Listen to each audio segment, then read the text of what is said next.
Riding an e-bike for the very first time is a mix of excitement and nerves. On one hand, you can't wait to feel the motor kick in and experience that smooth boost. On the other hand, it can be a little intimidating because e-bikes are heavier, faster, and they don't respond the same way as a regular bicycle. That's why it's so important to learn the right way from the start. And by adopting a few smart practices, staying patient, and keeping the right mindset, you can move from a nervous beginner to a confident rider who really enjoys the ride. So, let's walk through it step by step.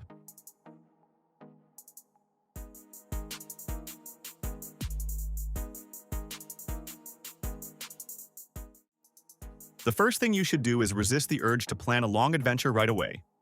Many new riders make the mistake of heading out on a 20-mile trip on their first day, thinking it will be easy. In reality, an e-bike has its own learning curve, and you need time to get used to its weight, balance, and motor response. So instead of hitting busy streets or long trails, begin in a quiet, flat, and safe location. Something like an empty parking lot, a park path, or a gentle slope. These spaces give you room to experiment without worrying about cars, obstacles, or steep hills. Before you even roll forward, make sure your seat height is correct.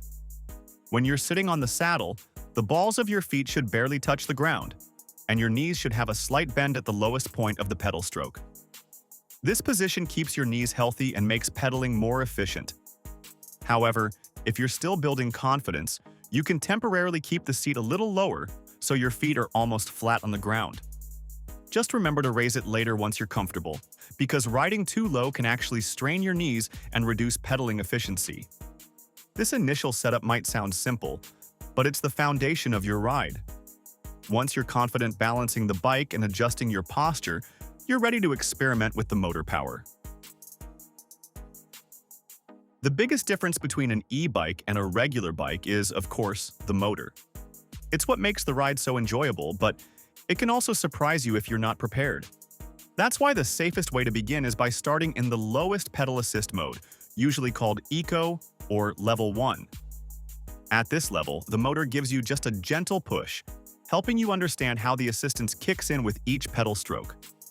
Jumping straight into higher modes like Turbo might sound tempting, but many new riders find themselves startled when the bike suddenly accelerates faster than expected.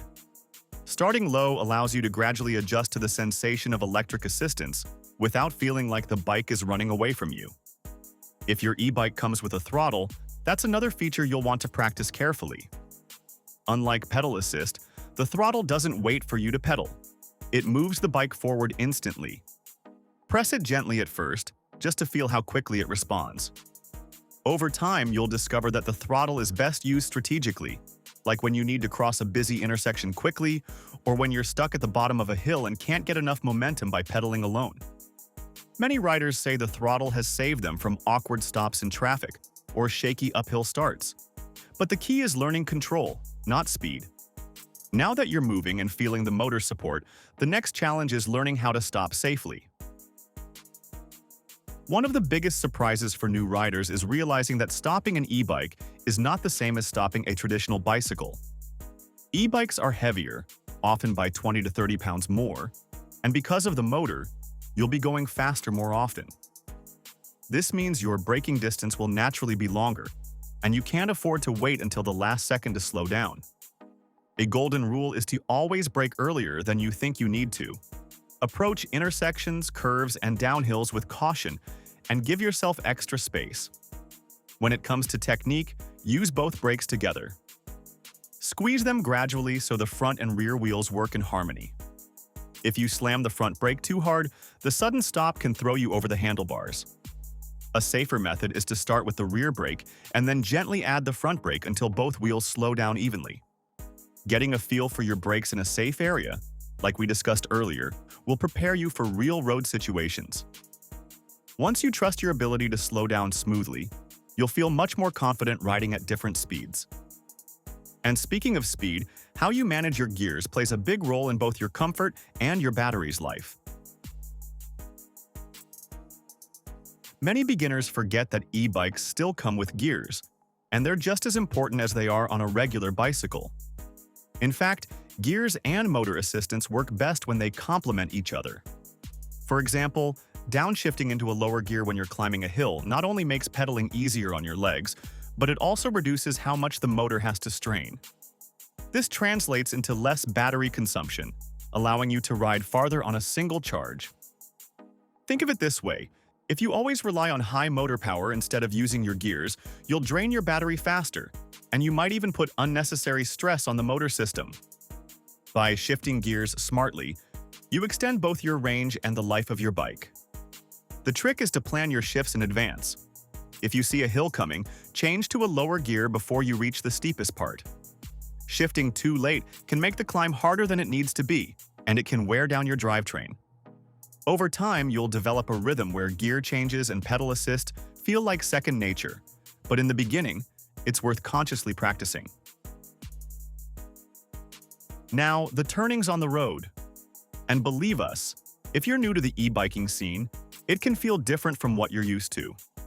The added weight, especially on models with fat tires or large batteries, makes sharp turns trickier.